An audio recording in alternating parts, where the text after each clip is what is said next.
Well, they say that you're a fool. You believe in magic. I'm Paranormal Pete, and I'm on a journey to seek answers to the questions that have crossed all of our minds. What happens to us when we die? Is there an afterlife? I'm a regular guy who discovered the gift of psychic mediumship in my 30s. My passion for history and the unknown have put me right here, right now. My mantra for anything paranormal is, we don't know much and anything is possible. Join me as we find our way through the stories, evidence, and experiences of the paranormal and beyond in search of answers, even if that leads to more questions. Are you with me? Some hocus pocus filling up inside. And I think somebody's making. Hey everybody, welcome to the Paranormal Pete Show. I'm your host, Pete Orbea, and we are on the Sacred Spiral Network, and I hope you get a chance to not only check out this show, but check out all the other shows on the network, sacredspiralnetwork.com. There's a lot of great shows and a lot of really cool topics that are covered every week, and you can actually learn a lot of stuff that can help you out in life. So I hope you check it out, sacredspiralnetwork.com. We're broadcasting live on various pages. So if you're watching on YouTube or Facebook, let us know, say hi, join the conversation, and I'll try and get as many comments up on the screen as I can. I'm running the ones and twos here, so we know how that goes. But welcome to the show. We've got a great show tonight. I'm really excited to see where the conversation goes tonight, and hope that you, the listeners and viewers, will join in as well and ask questions, and we'll go from there. I've got a few people checking in already. Okay, Wheezy, how's it going? And Cindy, thanks for being here, you guys. We've got special guest tonight, Amanda Paulson, coming on from Pretty Effin' Spooky, so you'll want to check that out. And I'm really excited to talk to her. She was just at the Port Gamble Ghost Conference. It was our 16th annual. There was a lot of people this year. It was our biggest conference ever, and Amanda added such a great part to it, so I'm excited to talk to her tonight. We just had our 16th annual. The conference next year, if you're wondering, is going to be November 6th through the 8th next year, and it'll be our 17th annual. I'm very proud to be a part of it since the second annual, and helping to run it and coordinate it since then. So I guess I've been doing it a long time. I might be getting old, I don't know. But it was such a great community feeling event this time, which it usually feels that way, but it felt more so this year. If you were at the conference, comment, let us know you were there.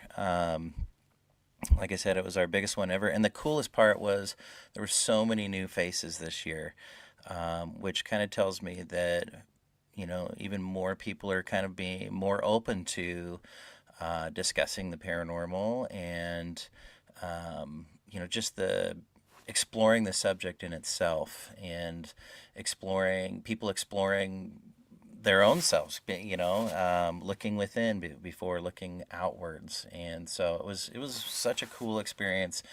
We had Kelly from the Psychic Hour and Numerology Hour, and she's the main person for Sacred Spiral Network. She was there and did a class and a numerology demonstration, so a big thanks to her for making the trip up for that. Owl and Ren, y'all did such amazing work. It's a lovely community. Thank you very much. It's such a great community, I think, in the Pacific Northwest. I'm usually stuck here in Port Gamble, so I haven't, I'm always stuck here, so I haven't gone to a lot of other conferences, but I feel like there's a really good community up here in the Pacific Northwest. Marie's saying, hello, anything for me, please? Well, I don't think we're going to be getting into readings tonight, but perhaps you can book a reading separately. You can go to portgambleparanormal.com. I'll put that in the comments, and you can book a reading there. Here we go on the ones and twos. Thank you. One of these days, I promise I will be doing a reading show. Possibly next month or January. We'll see. But thank you. Thanks for commenting. Yeah, so anyways, it was just such a cool experience. I'll also mention that if you like the intro music to the show, that's my band, Steady Rock Cosmonaut. That's a song called Magic. It's one of my favorite ones we do.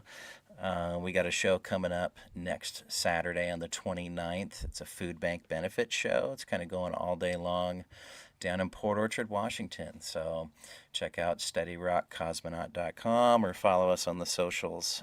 But if you like that tune, that's Steady Rock Cosmonaut. And then a couple other things I got coming up. I've got a Ghost Walk tour on December 13th. It's a Saturday. It's not a Friday, unfortunately, but it's the Saturday. And that is a 3-hour tour around Port Gamble where we talk about the history and all the ghost stories. And we actually, a couple weeks ago on a private tour, had a really cool experience. We may have seen a full-bodied apparition outside, which was just odd. There was a person, me and multiple people on the tour saw this person. I shined my flashlight on the person. I said, hey, who's down there? And they seemed to just vanish. I don't know where they could have gone, but that was really interesting. So you never know what's going to happen on the tours. And so the next one's coming up on December 13th. We got Katie, good friend of the show. Hey, good evening.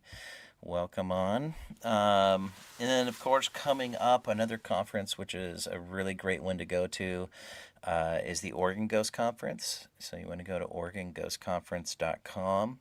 And that one is March 27th through the 29th coming up, and it's in Seaside, Oregon. And so a lot of the community up here kind of comes to the Port Gamble Conference and also goes to the Oregon Ghost Conference. And again, it's just a part of this really good community of people. So hopefully you'll check that out. Well, I want to kind of get into things because there's some really cool subjects that we're going to be talking about tonight. So our guest tonight, our special guest, Amanda Paulson, she's a paranormal investigator, a medium, an artist based in Eastern Washington. She began investigating in 2008 and in 2019 started sharing her research and explorations on Pretty Effin' Spooky. That's Pretty FN Spooky. It's her social media platform. Through her paranormal emotive touchpoint and odd emotions theories, Amanda helps others deepen their connection with the paranormal by centering emotions in their investigations. So let's give a big Paranormal Pete Show welcome to Amanda Paulson. Hi. Woo. Hello. Thanks for What? having me. Thank you. Thanks for taking the time to come on the show. And you've had a lot of cool experiences. We're going to get into some of that. But tell us a little bit about what you do in the paranormal field. I know you have a book that's going to be coming out in August of 2027. So tell us a little bit about what you do in the paranormal field, and then a little bit about your book that's going to be coming out. Yeah, so I'm based in Spokane, Washington. I've been paranormal investigating since 2008. I started on a team in Montana, and I've been experiencing the paranormal since I was a kid, but I changed directions in 2019 when I started Pretty Effin' Spooky to share about my insights and explorations into the paranormal as a solo investigator and researcher. So now my whole thing is about sharing with the public, everything I think about the paranormal and everywhere I travel and all the cool people that I meet. And a big part of that too is my research into odd emotions, as you mentioned in my intro. and the Paranormal Emotive Touchpoint theory. And that's what my book is about. I just got a book deal with HarperCollins, and I have a book called Odd Emotions coming out in August 2027. So, yeah, I love talking about the paranormal. I've been doing it for a very long time, but I'm not on a team right now. I do it by myself, and I have a slightly different way of looking at things, I think. Not that I mean to be like, I'm different. What a way to introduce myself to the crowd. Hey guys, I'm different. No, It's okay to be different. yeah, I'm just like the little circle of whatever weirdness that I live in is just kind of like, I'm all about everything high strangeness. I'm all about centering, like you said, emotions in paranormal investigating. And yeah, that's what I love. So I'm That's really happy to that be here. It's great, and it's totally fine to be different. Especially in the paranormal field, because I mean, nothing's rock solid, right? Mm-hmm. And so it's good to be different and try different things, because you never know what's going to work. What if you stumble on like an amazing way to communicate that is, very credible, and Mm-hmm. but you wouldn't know unless you tried some different things. We got some more people checking in saying hey. Melinda says, Pete, are you psychic? That's what the spirits tell me.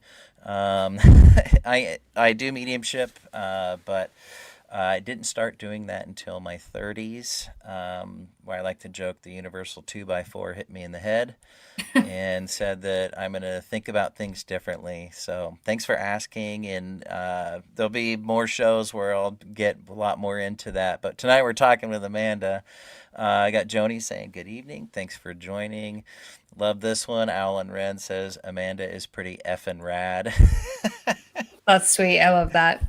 Thank you. And Melinda's saying, hey, Amanda. And oh, Christy's saying hello as well. Um, Melinda's saying the universal 2x4 hits her too. She wanted to ask a question. Melinda, you can ask a question real quick. Go ahead. But while you're queuing that up, you mentioned you kind of you're a solo investigator. You've been kind of doing that. I Same sort of thing. I used to be on a team and investigate with a lot of different people. But I kind of been doing my own thing the last few years. What's what's some of the pros of it? Like, what are some of the benefits you found in doing your own solo thing? And then conversely, what are some of the cons about it? What are some of the challenges? But, what have you found has been like kind of a cool, maybe a surprise benefit of like doing solo? Yeah. Also, first of all, I want to say that I also came into my psychic abilities in my 30s. So I just want to like Oh, echo that's that cool. that's okay. And I started pretty effing spooky when I was 29. I'm 35 now. And so like my life changed in my 30s. So anyway, I very much resonate with that. But as far as paranormal investigating solo, the obvious challenges to that are physical, real life, human safety. That can be a Yeah. struggle. And oftentimes I'll have to, truthfully, and I don't think I'm saying too much. I when I share online, it's delayed, or I'll have to be mindful of not sharing where I'm at in real time. I don't do lives Yeah. for that reason. Yeah. Because I'll be alone a lot of the time. Or I mean, I'm not alone. If anyone, if anyone creepy is Sure. watching this, no.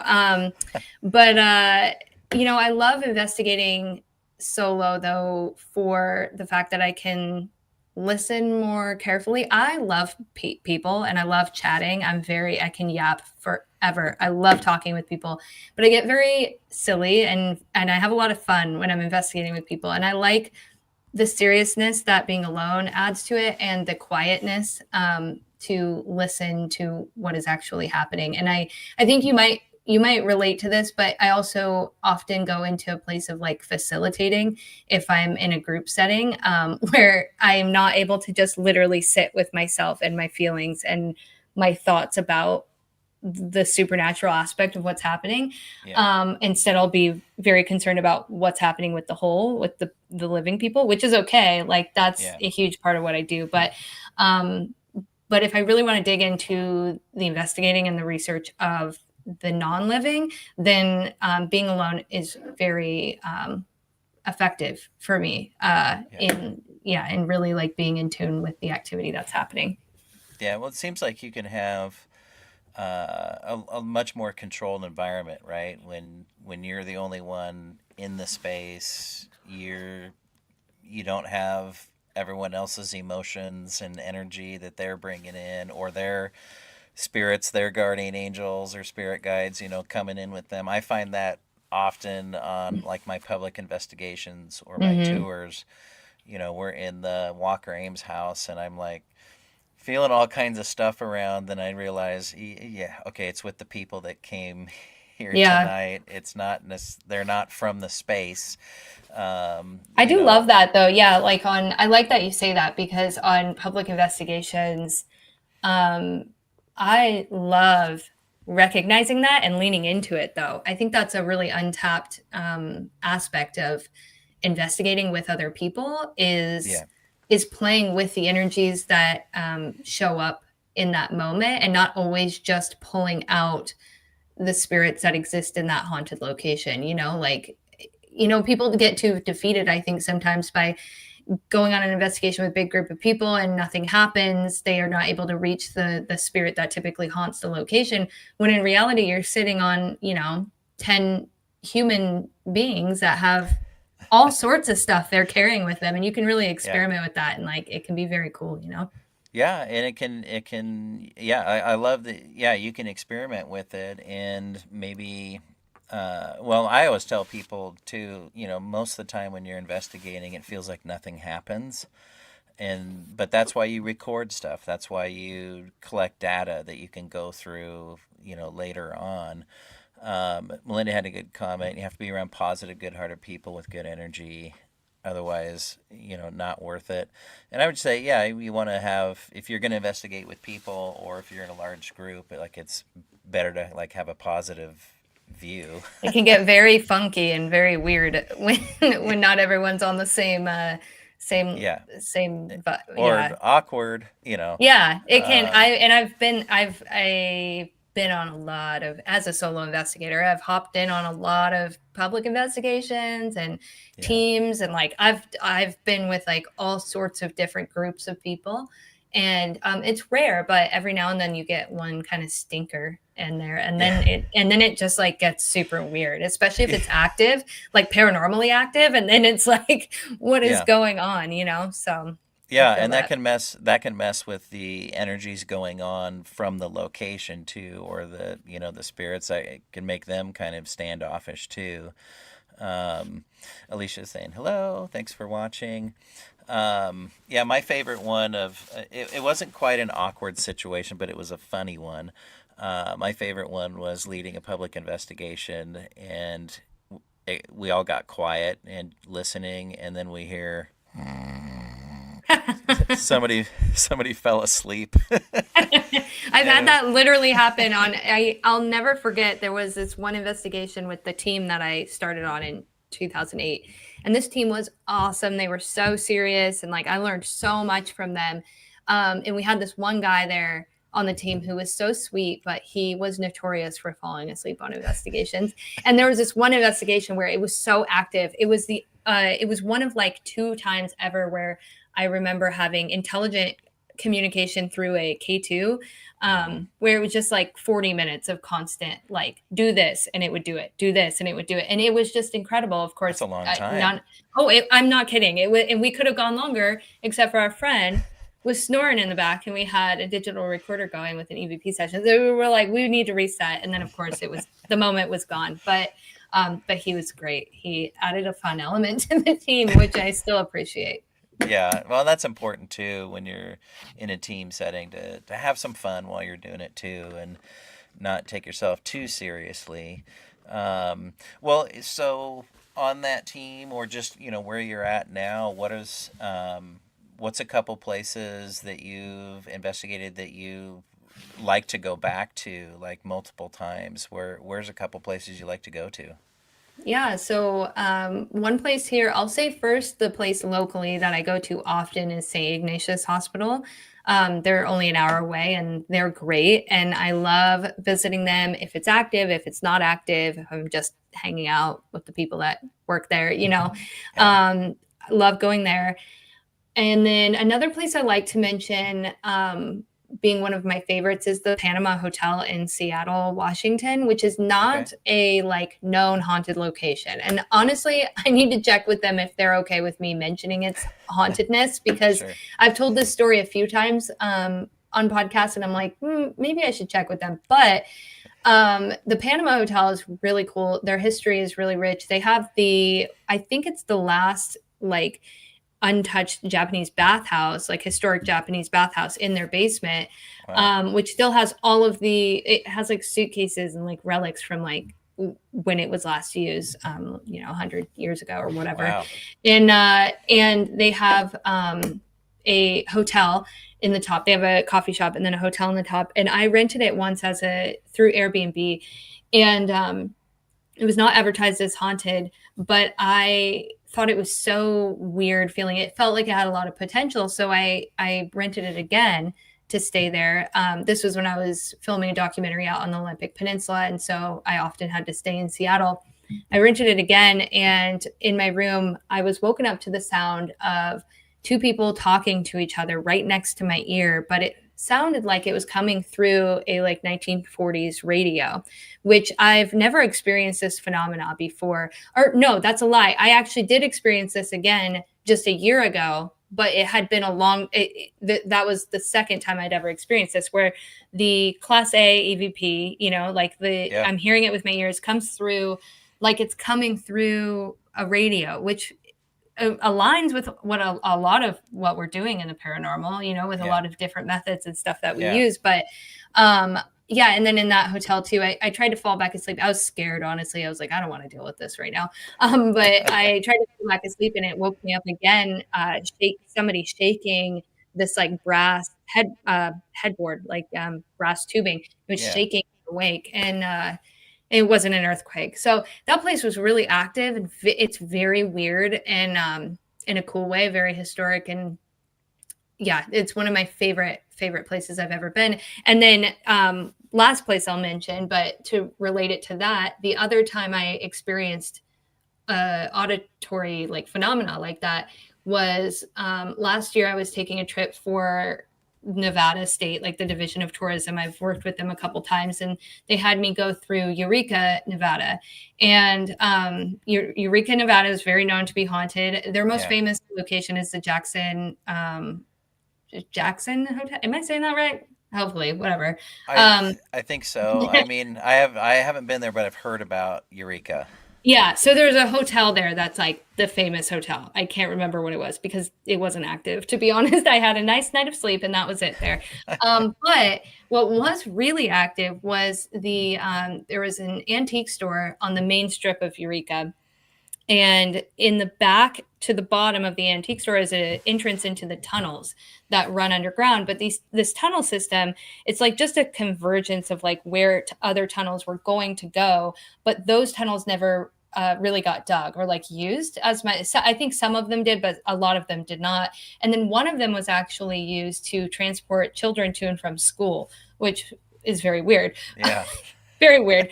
Because the school was like behind the building or so, I don't know. But I investigated those tunnels by myself on this trip, and I was singing. I was trying to use like this idea of like, for some reason I had it in my head that they wanted singing. And so I'm Yeah. singing and I'm like not a good singer. And I'm singing and I stop, and I caught it on camera. There's a video on my Instagram if anyone's interested in watching it. It has quite a few views. And I stopped singing, and you can hear people talking. And in real life, what it sounded like was people talking through a radio. But it was so confusing because it was just right across the room. But your brain tries to make it logical, you know? Yeah. I'm like, Yeah. it cannot be coming from the source where there is nothing there. So my brain was like, is it up the stairs and out the door or something? And I'm like, no, I'm in this tunnel. like deep in this tunnel, and I heard that those voices, and it was very similar to the thing at the Panama Hotel, and I'm like states away, like Yeah. it was very interesting. So those are some of my favorite places that I've Well, been. that's really interesting because it kind of makes me think that when you're in when there's the right setting for something from the other side to come through, that's how you're getting it. That's how you're receiving the experience. If you're having that kind of similar type sound, did you when you were hearing it, and especially in like the Panama Hotel where it was seemed to be so close, what were you feeling when that was going on? Was your stomach going crazy? Your nerves? Like, what were you feeling in those times? Yeah, so I like that you asked this because truthfully, what I felt both times, but especially at the Panama Hotel, was fear. um, Okay. and I, you know, I've heard a lot of naysayers say we should not be afraid at this point in a career in the paranormal or as a psychic medium, especially that fear kind of gets removed or replaced with like a deeper understanding. Yeah. And I think maybe I'm getting there. Maybe that's something I'll attain. I don't know what that looks like yet, but I'm still very much afraid of phenomena that is really in my face because I'm always seeking it and I'm always trying to pull it out, that when it's just there all of a sudden and I wasn't expecting it or I wasn't asking for it, Yeah. my initial the visceral feeling that I feel is related to fear. It's I want to climb under the covers. I want to turn away. I'm afraid to open my eyes because I don't know what's going to be staring back at me. And I still struggle with fighting that all the time. And then at the Eureka tunnels, I forced myself. I was filming myself, which helped. Not on live, but just even with a camera, it helps to make you a little bit more brave, But that I did walk towards, but I Yeah. could have done more. There was a whole area I could have really explored or like sat in, and I that was a sneeze, not a ghost. Of something in my apartment. What was that? It's a ghost. But yeah, I was scared.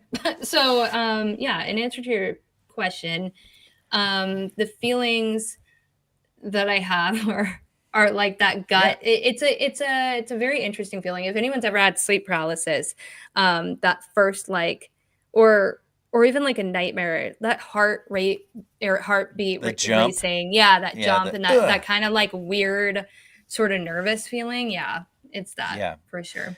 Yeah. Ren just did a great comment. You're still human. Fear is telling us to pay attention, and I was just gonna say something like that. Like, I get freaked out. I get startled. When you're not expecting something, and all of a sudden something happens right next to you. I mean, Mm-hmm. um, y- I don't buy by now you shouldn't, have any fear and things. I think if you lose that fight or flight response, which makes you really pay attention. It can make you hyper aware. Mm-hmm. Um, it, Well, you it know, also can help protect you if there is like a real physical danger too. There's a reason why your body is making that reaction. That uh, happened again to me in Tombstone this year. I was in these mines investigating with groups, and I had some time alone, and I was down there alone, and I saw this shadow figure in the back of like one of the mining areas, tunnels, mhm, and scared again, but also recognizing that I was very vulnerable in that moment. And my body was telling me, like, be careful, don't go down that yeah, tunnel. But also, my friend Steve Berg said once, and I think about it a lot, he said that bravery is not bravery, you can still be scared and be brave. Like, bravery is just doing it anyway? And I think that that's like so apt for what a lot of people in the paranormal are doing. They're very yeah, brave. yeah. Yeah. I mean, you're exploring the unknown, which is inherently fearful, and we just can't get over however many thousands or millions of years or whatever you believe in, years of evolution that has taught us when we have been prey for most of the time. Mm-hmm. Yeah. Our bodies evolved that way, and so like you just got to roll with it. I think there's Mm-hmm.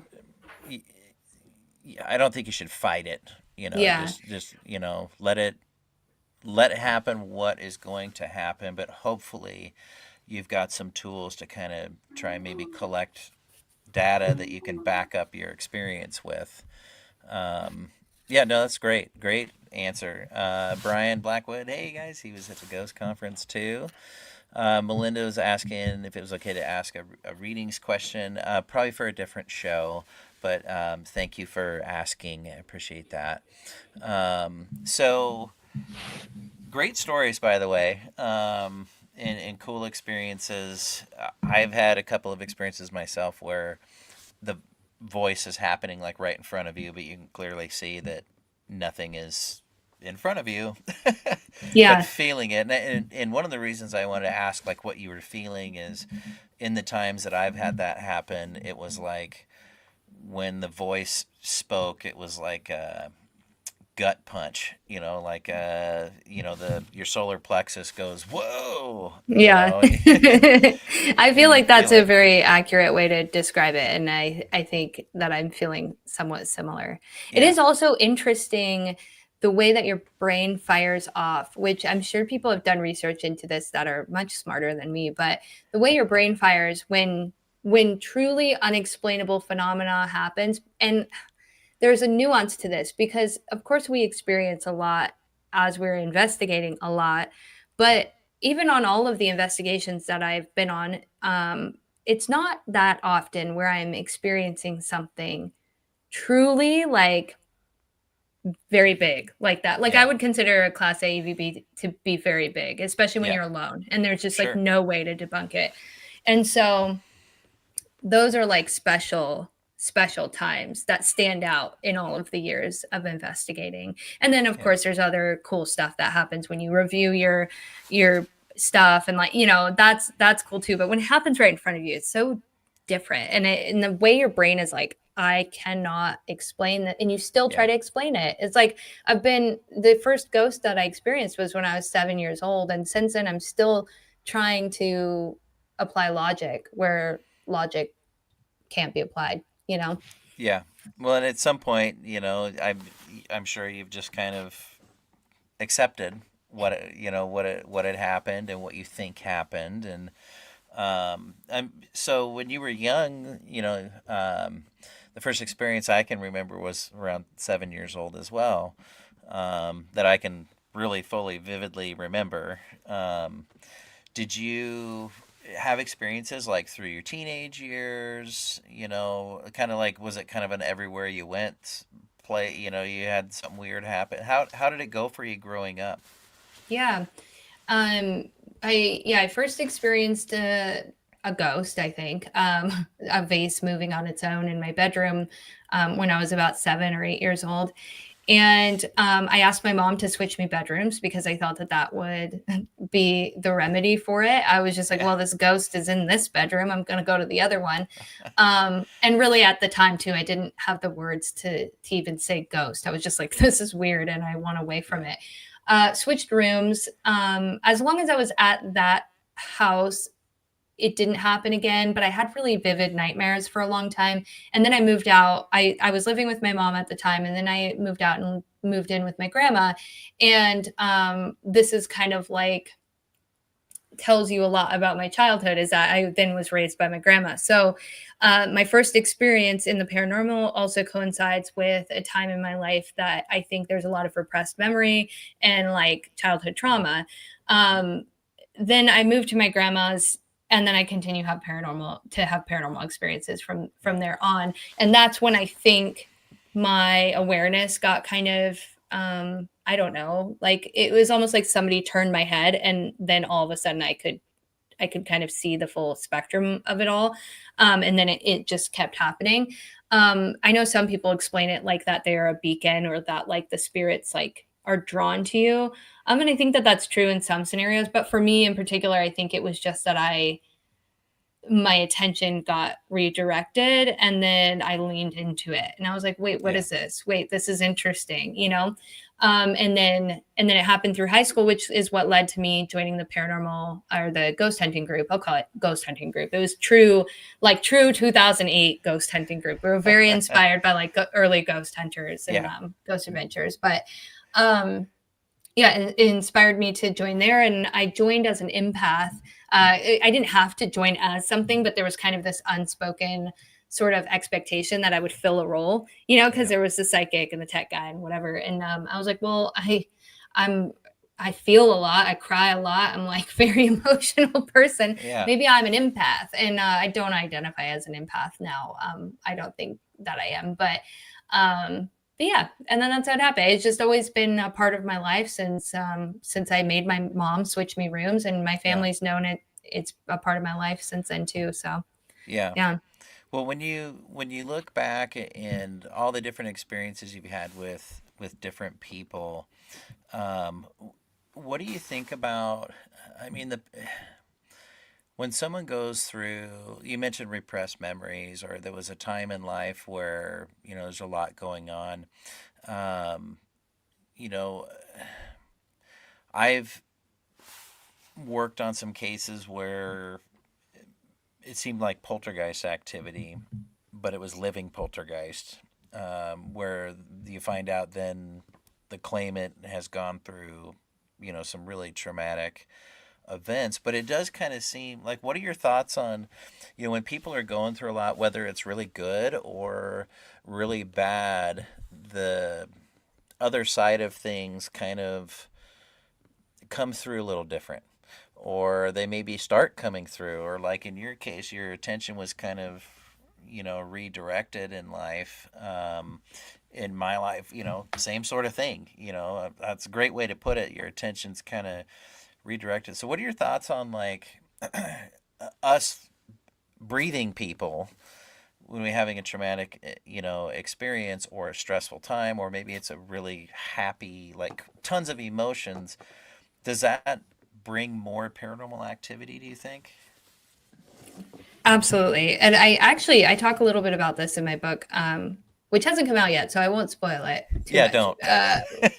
I'm getting used to not talking about everything all the time. But yes, I absolutely think that it brings brings to you more paranormal activity. I think that it heightens existing paranormal activity. And then I think there's this kind of um, underrepresented aspect of it too, that is that it creates its own kind of phenomena in itself, which Yeah. is what you're touching on, which is the human haunting, and we've seen this a little bit more in pop culture recently with a focus on the egregore, and a lot of people talking about this concentration of living energy being able to manifest outside of ourselves. I think that happens. And then also with poltergeist activity, I think this happens a lot more often than we recognize. And Yeah. so I also think that it's triggered by heightened emotions, and that could be really anything. I'll kind of go into my odd emotions theory a little bit if you'll allow me to. Yeah. But Absolutely. my theory about odd emotions is that there are these strange, anomalous emotions that are often viscerally felt, that are, I believe, paranormal in nature, and that they can, through the paranormal emotive touchpoint theory, I theorize that these odd emotions can present themselves when the veil is thinner. So our own emotions are communicating to us that this is a time period in which we can communicate with the other side easier. And I also think that our own odd emotions, which are things like liminality, nostalgia, deja vu, synchronicity, euphoria, sorrow, like any kind of really strong collective effervescence, like really strong, visceral, weird emotions, they can also reverberate out and create kind of soft spots to the other side as well. So it's kind of like a two-sided coin. I think that weird emotions that humans experience, if we pay attention to them, the other side can communicate to us through them. And also, when we experience them, we can leave sort of like I am thinking of, like, you leave, like, sorry, this is so crass, but like a little, like a poop. Like you Okay. leave a little emotional poop, like that Okay. sounds ridiculous. I've never explained it like that before. I'm just in a silly mood tonight, Only on this apparently. show. Only on this show. Yeah. But it's like, maybe it's because I made this new chair and it's the color of poop. I don't know. But but it's like you leave a little, A puddle. nugget. There we A go. nugget. Yeah, thank you. A puddle is a better way to explain this. What on Okay. earth? This isn't in the book, but you leave a little puddle of really visceral emotions Yeah. that you can then go touch back on. So that could kind of play into trauma and the idea of soul fracturing, which is a theory that has been written about before, which is that in moments of trauma, parts of our soul get fractured off. And there's these people who work to go retrieve parts of their soul and bring it back to them. Well, Yeah. I think that you can also use that as like a place or a moment in time to go back to and investigate paranormal entities as well. I think there's just a lot of Yeah. potential there. So that's a really long-winded answer. Sorry, but yes, I That's agree. okay. Everybody in the paranormal is long-winded, so Yeah. perfectly acceptable here. Let me ask this: as you're talking about that, when you theorize that, okay, you can go back to a place where something happened and some person X left a puddle, in this location, right? Do you think so? If you were then to go visit that and investigate, because possibly the veil is thinner there, or a soft spot, like you were saying, right? Do Mhm. you Are you going back to a part of that memory and that time? Time is hard to kind of figure out there, but Yeah. are you kind of going back, like, if it's a traumatic experience, like when you go there, do you feel like, or maybe you've had experience with this, do you kind of feel what happened there? Are you experiencing the memory of what happened there? Do you know what I mean? You know what I'm Yeah. getting at? Like, do you Yeah. are you and are you is it in that time also? You know what I Mhm. mean? What do Yeah. you think about that? Yeah. So I think like there's two answers, probably more to this, but yes, I do think that there is an element of like trauma recall and like putting yourself back like that. I mean, that gets kind of into therapy methods of like Yeah.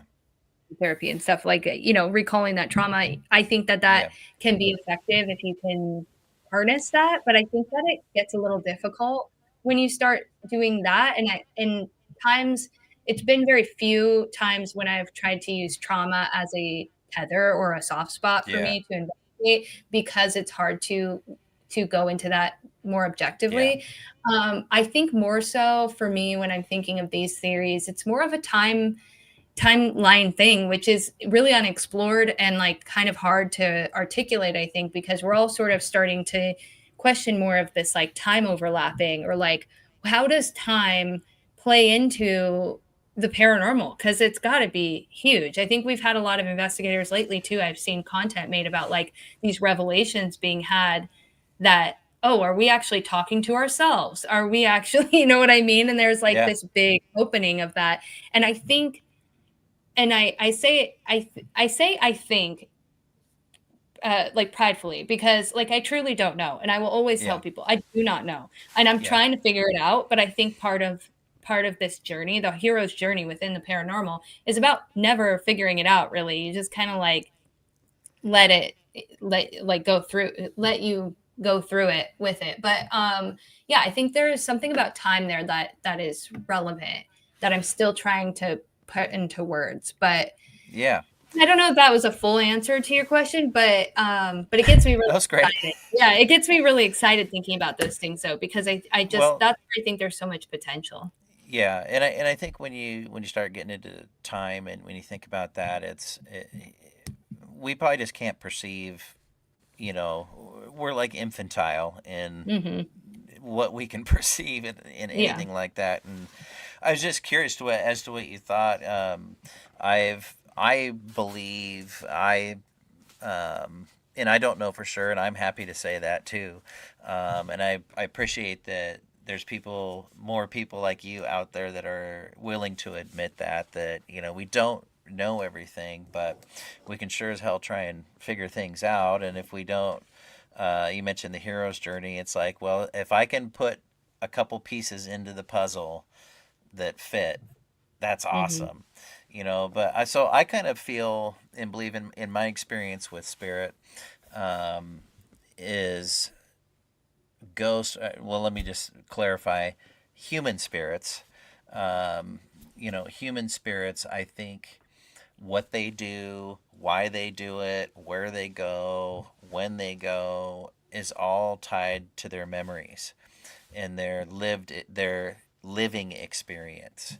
And so they tend to go to where they have memories with people, they have memories at a location, they have memories with animals, they have a memory of a time, they have a memory of I think I said a place, but and so I kind of think us living people, if we can kind of be conscious about that they're kind of going living through their memories. And here's a great example, and you tell me what you think. There's a spirit that's known to be at the Walker Ames house, and she says her name is Annabelle. She has said she's a lady. There is also evidence captured of an older sounding woman who has claimed her name is Anna, and an older sounding woman who has said she is the lady. And I think it's the same person. And I Mm. think they're just they're, I don't want to say living, but they're existing in different points of their memories. You know what I mean? That kind of Yeah. gets into time too. Yeah. What do you think about that? And we got a couple of good comments, but go ahead. What do you think about that? I'm like, that's what I think. That's what I got from. It was like a download for me. Yeah. I know you've done like automatic writing, but and it wasn't like that for me. It was just like it was a train of thought, and I Yeah. just had to get it down. But what do you think about that?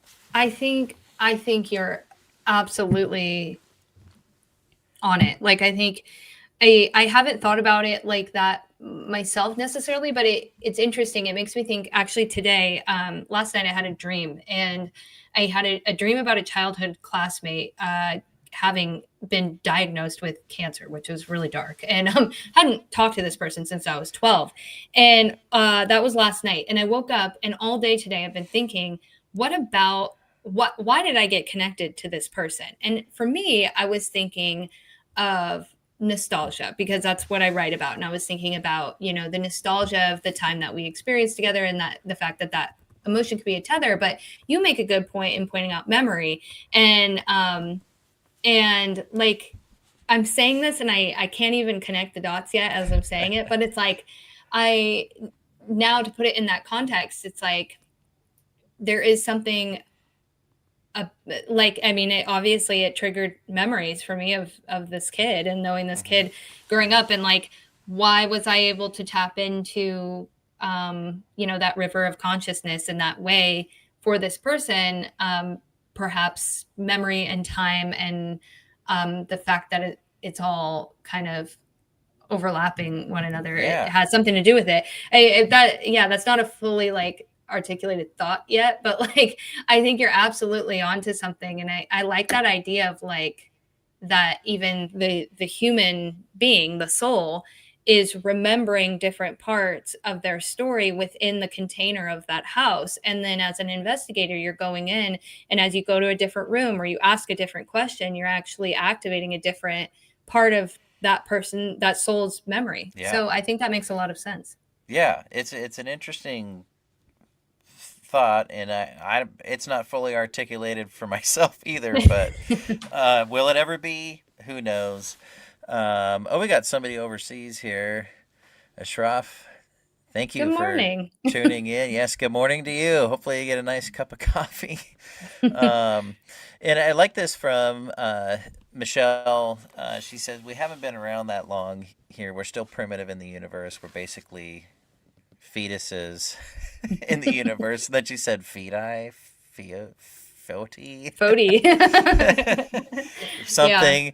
I mean, we have to remember that. But well, Yeah. yeah. I've been on this whole like memories kick the last couple years of like I don't know why, but I'm just like I keep getting like pushed to that thinking of you know, trying to figure out what the hell's going You know on, what? You out just there. I don't mean to interrupt, but you just pinged No, go my ahead. my memory. You just pinged my memory in a really good way that I have to say out loud. And you're also glitching. There we go. Okay, you're back. You froze. It was very scary for a second. But so um this reminds me, I just said to my coworker recently, I was like, um, okay, I'll make this really short and quick, I promise. But um this person came into my work. I won't say where I work, but I work a normie Okay. job. And this person comes into my work, and then he leaves, and then my manager's like, "That's so and so." And I was like, "Oh, I thought he was a weatherman." And she's like, "What?" Then she shows me him. He's in media. So she shows me him on YouTube. Turns out he was a weatherman in my town in Billings, Montana when I was a child, when I was like 6 years old. And somehow I recalled that memory. And I actually have insecurities around my own memory. I don't have a great memory, and I have a lot of holes in it that I have to fill in due to trauma. And so Yeah. it's given me a lot of stress. So when she said, "Oh my God, you actually were right," and I was like, "Wow, I recalled this memory. Holy cow, that's so cool." I said to my coworker after that, I was like, "This has been happening a lot. I've been recalling a lot of memories," and I said out loud, "I wonder if it has something to do with the psychic channeling I've been doing, or Yeah. I've been doing more paranormal investigating." This also happened the same time I had like 10 events in the month of October. And I'm Yeah. like, and I said out loud something. I was like, maybe there's something to that. And it's not exactly what you're saying, but it's related, because I was like, I'm recalling memories better Yeah. now. And maybe there's something about exercising the brain or whatever, but the two do seem inherently Yeah. connected. Well, I think it's all the above. And then, as far as, from spirit and in the work that you're doing and, more investigations and that kind of thing, it's, it's happening to you at the time it's supposed to happen. There's the word time again. But Hmm. so it's like, you almost have to figure out, okay, with the weatherman thing, why, try and like think, why did it happen now? Hmm. And so it could be it's all a timing thing. Yeah. Yeah, it's interesting. Brian's got a cool one. Interesting. I had a dream about a friend once I lost contact with, and a week later they found me and told me they were searching for years. And that's reaching out. That's, I think. What do you think about that? I mean, I would think it's like Man, that person's energy was like, it's got you to know, be the other person. Yeah, I would feel like it's a tendril, a tentacle from the other person yeah, reaching out. You know what I mean? But yeah, but also then back to your point about the fact that maybe it was the right time for Brian, though, because why for years, I mean, maybe Brian would not have been as receptive, or was not in a place to be connected with yeah, this friend before. And then finally it's almost like I think of consciousness on a river a lot. It's just the way that I visualize it. And it's almost like, one boat is like one little paper boat's going down the river at one speed, and then the other one finally catches up to it, and they yeah. they are on the same speed for a little bit. Sometimes I think the way that we reconnect with people is like that for some reason. So Yeah, yeah. and there may be, bigger things at play that we just don't understand it, as far as the timing of things go. Now, so I wanted to touch on also more with your emotive touch points theory, paranormal emotive touch points theory. So you talk about, it's not necessarily, these odd emotions and these odd feelings. It's not necessarily associated with, like, that doesn't have to be a deceased human, you Hmm. know Yeah. spirit or soul involved. Talk a little bit about that. Like, what if it's not human, of human origin, I guess I would say. Like, where do you kind of lean more to as far as what it is that's, causing this and the energy? Sure. Well, to clarify a little bit, it's more so that I theorize that we can use our emotions as a means to connect with the other side easier, and that can be human spirits or otherwise. And it's just Hmm. that we don't need the presence, like the constant presence of a human spirit. So I'm presenting to people, you don't have to go to a haunted location where Annabeth, the spirit, is always there. Instead, that you could be at home and you could experience a synchronicity, a meaningful coincidence. And in that Yeah. moment, if you were to stop and be like, whoa, hold on, that was freaky. I feel really weird. I feel odd. You pull out your equipment, you pull out whatever you vibe with, and you sit down and you say, I would like to talk to the spirit of Annabeth from the Walker Ames house. Mm-hmm. I believe, and it's in my experience, that our emotions and using them as like communicators, and also soft spots, that it can connect us to those spirits on cue, basically, if they want to respond to it. Of course, these are spirits with agency and like, you know, yeah, but Yeah.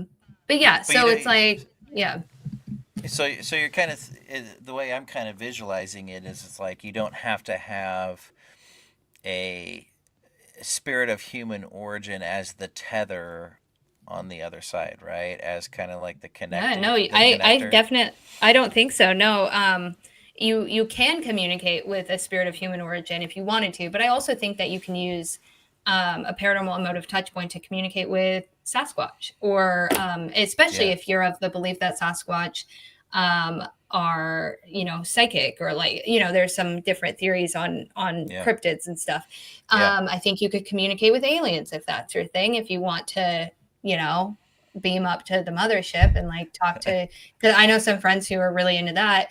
Yeah. I think it can be anything. If you need to or want to connect with the energy of a Greek goddess of Hecate, like whatever it is that you want to connect with, if we use our emotions as our North Star, as our guiding Yeah. light, and we let our living emotions sort of inform our paranormal research, I think we could be a lot more effective in it as a whole.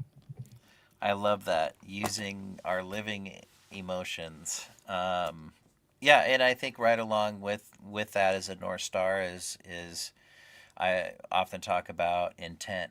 So it's like being conscious of using your living emotions, but also being conscious of what your intent is. Like you say, if I wanted to try and reach out to Sasquatch Mm-hmm. or UFO, extraterrestrials, that's my intent, and I'm going to use my emotions to kind of get there. I love how that Yeah. all kind Yeah. of ties together. And I also think it's beneficial too, and you cannot manufacture this, but when you think about intent as well, I think that we're way more efficient and effective in our communication with the other side if our intent is also of goodwill and of the intention to foster community and to build stronger relationships with the other side and with the living as well, Yeah. and that we operate from this place of like more connection, more positivity, more kindness, more love. Like psychics often say, it's all about love. And I wish they would expand on that sometimes, because it is about love, but it's not just Yeah. about love. It's like about caring. It's like how they say, like, when you get more spiritual, you kind of are softer. You are Yeah. kinder to animals. Yeah. Hopefully you're kind to animals always, but like you kind of, Right. a lot of really spiritual people are vegetarian, whatever, but like, and I actually eat meat, so I don't know what I'm saying at this point, but like, yeah, I think intent is extremely important, both for the living beings on this planet as much as it is for who we're connecting with on the other side. And Yeah. community is like key, basically, to all of it. Yeah. Well, I mean, I learned early on that, what you put out is often what you get back. And that Mm-hmm. is dealing with living, that is dealing with the dead, the passed Yep. on, that's, anything. And I love that you brought up, extraterrestrials, and there's the CE5 method of, meditating and putting nothing but the absolute most positive vibes you can put out and love, and you start to see things in the sky. I have Hmm. yet to be successful at it. I don't know what that means, but Yeah, I have yet to be successful with anything like that. I've only had yeah, a few experiences, but I've yeah. still got work to do there. I think it just takes a lot of practice and just Hmm. experience. So Ashraf here was just asking if you're a paranormal specialist, and so I would say go back and watch the beginning of the show. But yes, you are a paranormal specialist, and I love that they said specialist and not expert because I hate when people say Yeah. expert. I've Um, never called myself an expert. I would yeah, feel so it's dorky if I did. No offense to any yeah. experts out there. I'm sure you are an expert of your Yeah. chosen I thing, but I like, exactly. yeah, Exactly. I like specialists. Yes, I'm a specialist of the paranormal. Yeah. Yeah, and then we got our friends at North by Northwest Paranormal. Hey guys, thanks for checking in. They were Hey. also at the Ghost Conference too. And wow, such a what a cool conversation. We'll have to do this again, and I think dive deeper, and then through before the next time I have you back on the show, maybe you'll have a lot more of your own experienced research. Yeah. You Well, know, I'm withholding a lot that's going to be in the book okay, too. well, So, perfect. And that's yeah. August 2027, and it's Hmm. called Odd Emotions. And I'm going to put this up there for everybody. Um, Link to prettyfandspooky.com. Make sure you follow Amanda. Great comments tonight, and thanks everybody for joining the conversation. Amanda, this was so cool. I enjoyed the conversation. Thank you so much for taking time and the time that putting your chair together Oh yeah. for the My show. chair, guys, I put this chair together right before I hopped on live, and I'm surprised it didn't fall out from underneath me. So Well, it tonight was was a great. success. Thank you for Woo! having me, Pete. It was great. Yeah, and for everybody who's seen the show before, I always Ceremony PG, also at the Ghost Conference there in Port Gamble. Thanks, Dee Dee. I leave every show with a quote that's I had a different quote before, but when I brought my show back now, this quote is from my wonderful wife Molly, and I leave this with you all for this week: that the earth is heavy, but the universe is light.